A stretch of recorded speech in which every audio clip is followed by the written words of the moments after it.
রাজনৈতিক আকাশে এখন Tripura tribal area autonomous district council তথা এডিসি নির্বাচনের দামামা বেজেছে।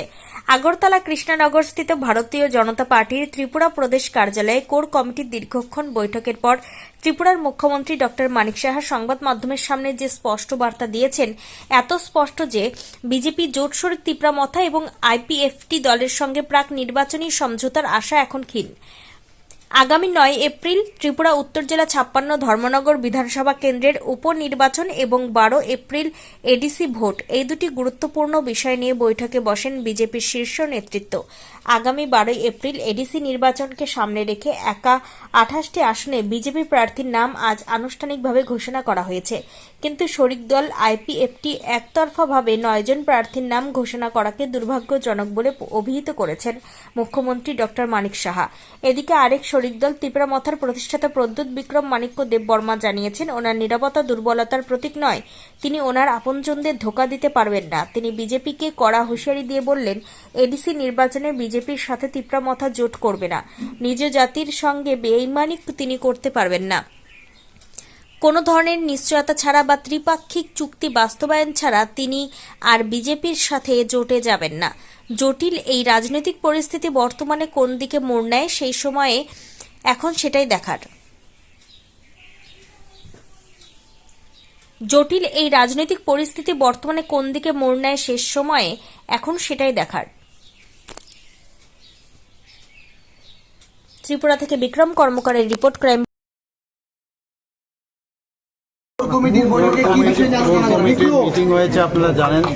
শুধু কোর কমিটি না, কোর কমিটির সাথে এক্সটেন্ডেড ফর্মে যারা ইনভাইটি মেম্বার্সও ছিল, অনেকে মিনিস্টাররাও ছিলেন এবং জনজাতিদের যারা লিডাররা সেখানে ছিলেন। তো আমাদের যে 28টা সিটে আমরা আপাতত 28 জনকে মোটামুটিভাবে আমরা সিলেকশন করেছি এবং আমরা দিল্লিতে পাঠাবো। তারপরে এটা ফাইনাল হয়ে আসলে আগামীকাল সকালে সেটা ঘোষণা হবে। আপনাদের শরিক দল আইপিএফটি নিজেদের প্রার্থী তালিকা না, সেটা তো ঠিক আছে, ওনারা ঘোষণা করেছেন। তো এক্ষুনি আমাদের তরফ থেকে ওনাদের সাথে কথাবার্তা হচ্ছে, যোগাযোগ হচ্ছে যে ওনারা মানে যেভাবে ডিক্লেয়ার করেছেন, কেন ডিক্লেয়ার করলেন, আমাদের সাথে তো কথাবার্তা বলেনি। যাই হোক, এখনও আলোচনা চলছে, তারপরে আমরা ডিসিশন নেব। আমরা 28টার জন্য আমরা মোটামুটি আমরা সিলেকশন করেছি, ডিসিশন হয়েছে এবং সেটা দিল্লির সিলমোহর পেলে কালকে আগামীকাল সকালে সেটা ডিক্লেয়ার করা। স্যার, তিপ্রামথার সঙ্গে মানে কেন আলোচনাটা মানে এগোলো না, মানে একটা দেখুন, আমি আগেও বারবার বলেছি, তিপ্রামথা আমাদের, ওনারা তো আমাদের মিনিস্ট্রির মধ্যে আছেই নেই, অ্যালায়েন্স পার্টনারও, এবং আইপিএফটিও অ্যালায়েন্স পার্টনার। এখন সবার এক্সপেকটেশন থাকে অনেক, তো সেই জায়গার মধ্যে আলোচনা হতেই পারে। এবং আমি বারবার যেটা আগে বলার চেষ্টা করেছি যে এডিসির মধ্যে আমরা কিন্তু অপোজিশনে আছি, কাজেই ওখানে তো আমরা তাদের সাথে অ্যালায়েন্স নেই। কাজে অপোজিশন হিসাবে আমরা আমাদের সেই দায়িত্ব আমরা পালন করছি এবং আমরা আমাদের মতো করে লিস্ট আমরা এই যে 28টা সিটের জন্য আমরা ডিসিশন নিয়েছি। তো সেই কারণেই আমাদের ডিসিশন হয়েছে, কথাবার্তা হয়েছে ওনাদের সাথে অনেক দিন ধরে। এখন যেহেতু আমার মনে হয় যে ফ্রেন্ডলি এবং এটা সুন্দর একটা, মানে ঠিক আছে, তারা তাদের ক্যান্ডিডেট দেবে, আমরা আমাদের ক্যান্ডিডেট দেব। তো সেখানে একটা হেলদি ফাইট যদি হয় তা সেটা আমি আশা করি সেই ধরনের হওয়া উচিত। স্যার, প্রাথমিকভাবে জয় নিয়ে কতটা আশাবাদী আপনি? আমি 100% আগেও বলেছি যে আমরা জয়যুক্ত হব এবং এডিসি গঠন করব। স্যার, তাহলে পাহাড়ে 5 মুখী নির্বাচনী লড়াই হচ্ছে, কোন মুখী আমার জানা নেই।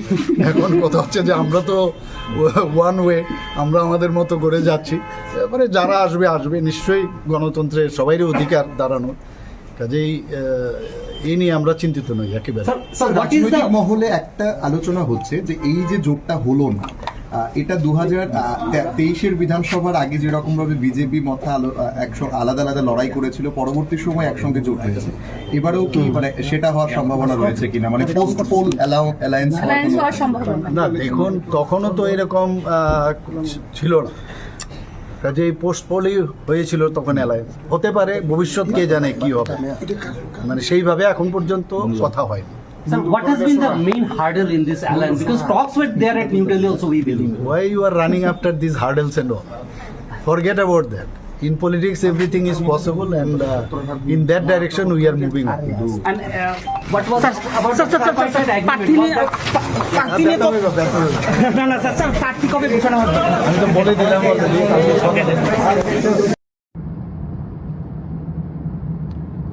हेलो फ्रेंड्स, सबको चिबाई।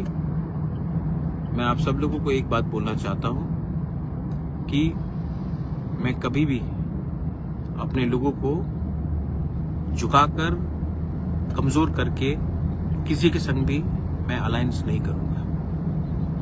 आप लोग के दिल में बहुत सवाल है कि बुबागरा अलायंस करेगा कि नहीं करेगा।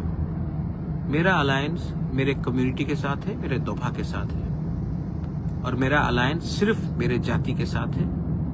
मैं कोई भी पार्टी के साथ बिना कोई अश्योरेंस का, बिना कोई अपने तिपरासा अकॉर्ड का फुलफिलमेंट का पूरा ना होने का, मैं बिना कोई गारंटी लेकर मैं सिर्फ पॉलिटिक्स के लिए अलायंस नहीं करूंगा। तो आपको जो बात सुनना था आज आप सुन लीजिए मेरे जबान से। मैं कभी भी अपने लोगों को और अपने कम्युनिटी के साथ, अपने दोफा के साथ मैं गद्दारी नहीं कर सकता। बहुत गाली दिया गया, बहुत चीज बोला गया। आज समय आया है मैं अपने पूरे तिपरासा वॉरियर्स को, जो मोथा में है, जो बीजेपी में है, जो सीपीएम में है, जो कांग्रेस में है, जो आईपीएफटी में, मैं आप सबको एक बात बोलना चाहता हूं। My name is Pradyot Vikram Manikya and I fight for my people and I never compromise in the interest of my next generation. बहुत लोगों के पास बहुत पैसा है, पावर है, मेरे पास मेरा गरीब तिपरासा का सपोर्ट है। तो मैं चुप रहा हूं, लेकिन मैं आपको एक बात बोलना चाहता हूं।